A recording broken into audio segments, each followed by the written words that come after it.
This next research idea can be optional, and it's heavily used when doing user experience and user interface design, or UX UI design. But there's something we can do to help us establish our target audience, and that is to create a user persona, or in this case, a customer persona. We want to take the information the client gave us to put together a profile that lists basic stats about this potential customer, as well as possible goals, likes, and dislikes. Being able to put a name to a face helps when we get to the concept and brainstorming phase. When we create a brand design, we always picture ourselves looking at the logo, but the client's product and service may not be for us. I think it is important to recognize that we may not be our client's target audience. I think a lot of designers assume this role, but we need to step back and realize who we are designing this for. I want you to be as detailed as you like with these customer personas. They need to feature possible age and job titles. A big question I get from people is, do you just make all this up? Well, you're going to need some data, and hopefully your client has provided you with some, or you can ask for it. If not, you can always research trends in certain age demographics as well. You can do surveys, you can make calls to those you know who might be close to this target customer. Multiple user personas? Yes, you can have multiple different customer types. Therefore, it's natural to have multiple user personas that help you better represent your varied target audience. The goals for these user personas are, in some cases, you can call them a customer persona or a client persona, depending on your client's industry. It's to help us see a person behind our design decisions later on. Our brand design is meant for someone or a group of people, and it's great to be able to visualize them, and it goes a long way. I am here in the brand guide, and I'm going to go ahead and get into this page that talks about defining your target audience. We talked a little bit about the user personas and how it's great to develop a couple of them before we get started into the brainstorming process. But I wanted to talk about maybe just showing you kind of an example of a user persona in action. And I almost always like to put a photo on these because I think it's important to be able to put that visual to a name so that when we start to brainstorm, we can just have them in our head and have them in our mind.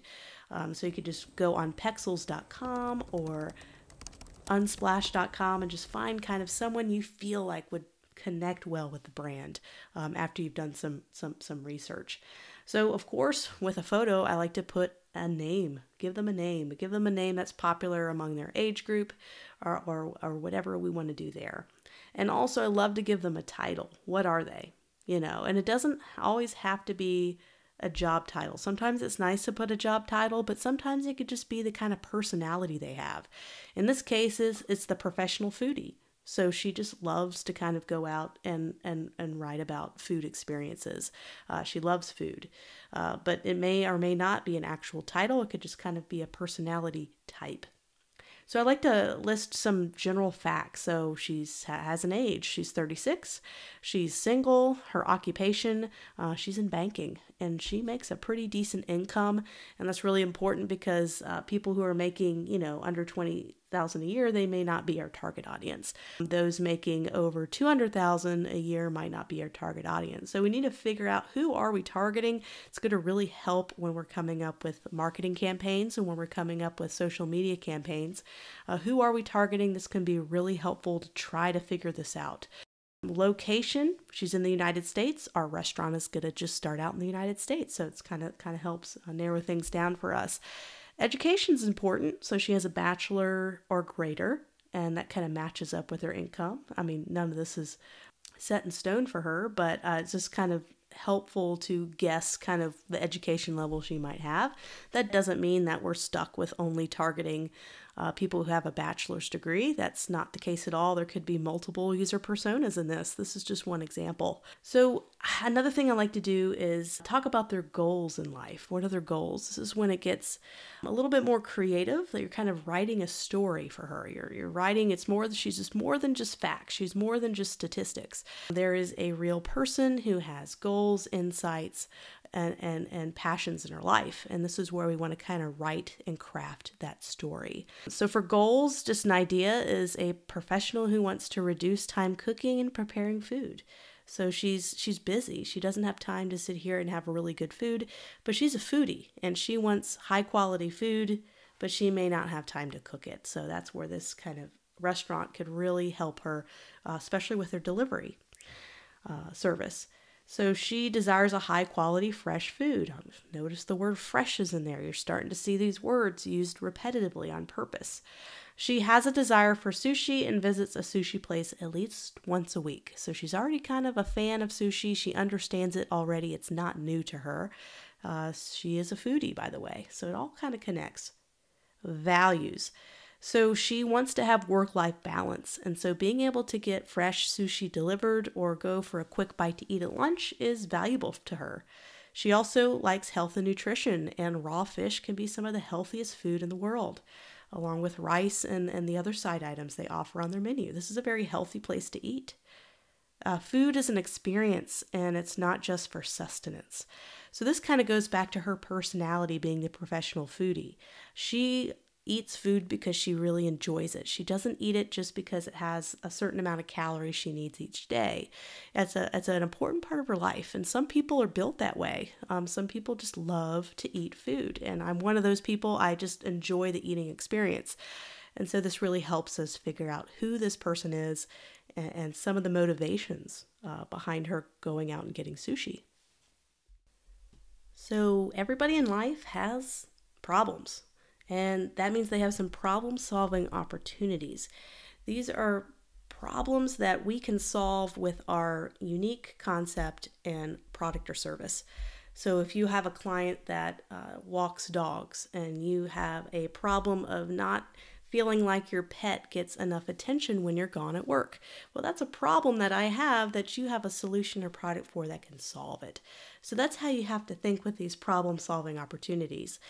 So she wishes she did not have to spend so much time preparing and cooking meals, as she already has just a few hours of the evenings to hang out with friends, and she didn't have a lot of downtime. So we're going to be solving that issue by providing a delivery service. She loves sushi and visits 2 fantastic places in town she thinks has the best sushi. She feels like she is missing the quality component of the sushi she eats. So she's eating at these places that have really Americanized sushi. And our place has that unique idea of just really focusing on really high quality fresh fish and not putting a bunch of junk on it and all these other ingredients, just really focusing on high quality sushi. So that would definitely solve one of her problems.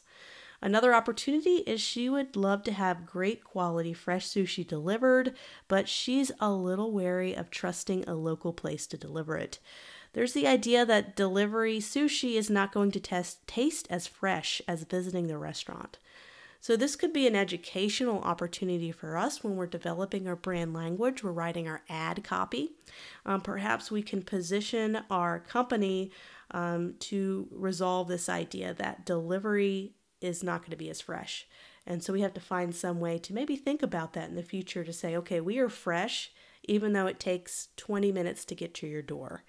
We can use an app called DoorDash, which can really get your order super quick to you, and the fish is still going to have a slight chill to it. It's going to be nice and fresh. So that's kind of an education opportunity that we discovered by kind of walking through this user persona exercise. So why do we take the time to put all these user personas together?